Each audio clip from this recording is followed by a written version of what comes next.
وَتَصْلُحَ مَطْعَمَكَ وَمَلْبَسَكَ، اور اپنا کھانا اپنا لباس اس کو حلال کا بنائے، کیونکہ اکثر بیشتر گناہ کا سبب حرام کا مال ہوتا ہے۔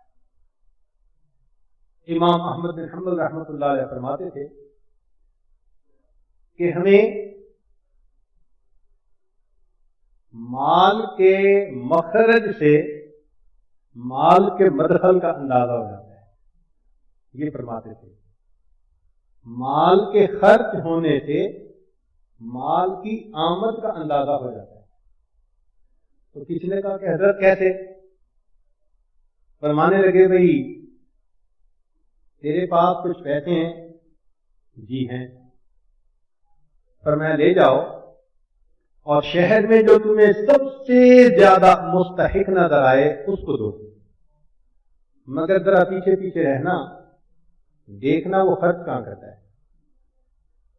وہ گیا، لوگوں کو دیکھتا رہا، ایک جگہ اس کو ایک بندہ ملا جس کا ہاتھ بھی کٹا ہوا تھا اور ٹانگوں سے بھی کمزور تھا، لنگڑا تھا۔ اس نے کہا یہ تو معذور ہے، لہذا سب سے زیادہ مستحق یہ نظر آ رہا ہے، اس کو پیسے دے دیے۔ مگر پھر پیچھے لگا تو دیکھا کہ کچھ دیر کے بعد وہ ایک دکان میں گیا، وہاں سے نکل کے وہ کسی گھر میں گیا، پھر گھر سے نکل کے وہ چلا گیا۔ اب جب اس نے معاملے کی تحقیق کی تو جس دکان میں وہ داخل ہوا تھا وہاں نشے کی چیزیں بکتی تھیں، تو اس مانگنے والے نے پہلے نشے کی چیز خریدی اور پھر جس گھر میں داخل ہوا وہاں ایک بدکار عورت رہتی تھی، تو اس نے جا کے عورت کے ساتھ بدکاری کی۔ تو آدمی بڑا پریشان کہ دیکھو میں نے تو بڑا مستحق سمجھ کے اس کو پیسے دیے تھے، یہ کبیرہ گناہ کا مرتکب ہوا۔ آ کے اس نے حضرت کو پوری صورتحال بتا دی۔ حضرت نے اپنی جیب میں ہاتھ ڈالا، کچھ تھوڑے سے پیسے نکلے، فرمایا بھائی یہ میرے پیسے لے جاؤ اور ایسے بندے کو دو جو بالکل مستحق نہ نظر آتا ہو، اس کو دو۔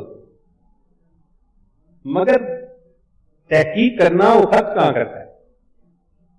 وہ لے کے گیا، دیکھتا رہا، اس کو ایک بندہ نظر آیا، بڑا دیکھنے میں وائٹ کالر تھا، موزوں چہرہ، معزز انسان نظر آتا تھا۔ ہاتھ میں ایک شاپر کچھ لے کے اٹھا کے وہ جا رہا تھا۔ اس نے کہا یار یہ تو بالکل ہی مستحق نہیں ہے، چلو میں اس کو دیتا ہوں۔ اس نے اس کو پیسے دے دیے، مگر پیچھے رہا، اس نے دیکھا کہ وہ نوجوان پیسے لے کر جب گلی مڑا تو جو شاپر تھا وہ اس نے کوڑے کرکٹ کے ڈھیر پہ پھینک دیا اور چلتا رہا۔ پھر وہ ایک دکان میں پہنچا اور اس دکان سے اس نے کچھ آٹا اور دالیں اور گھی وغیرہ خریدا، لے کے ایک گھر کے اندر داخل ہو گیا۔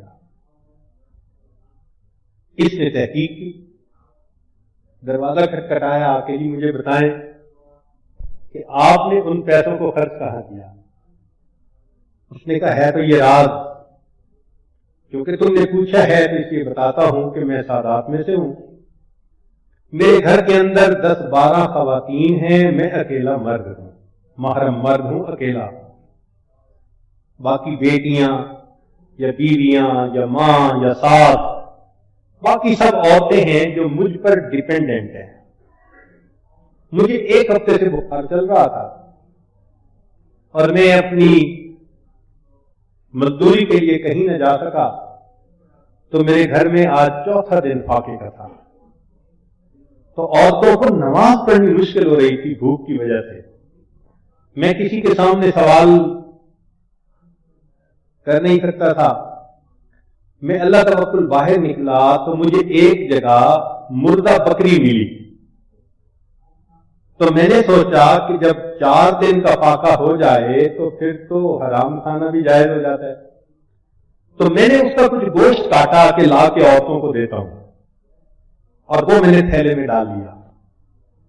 لیکن میں گھر کی طرف جا رہا تھا, تم راستے میں مل گئے.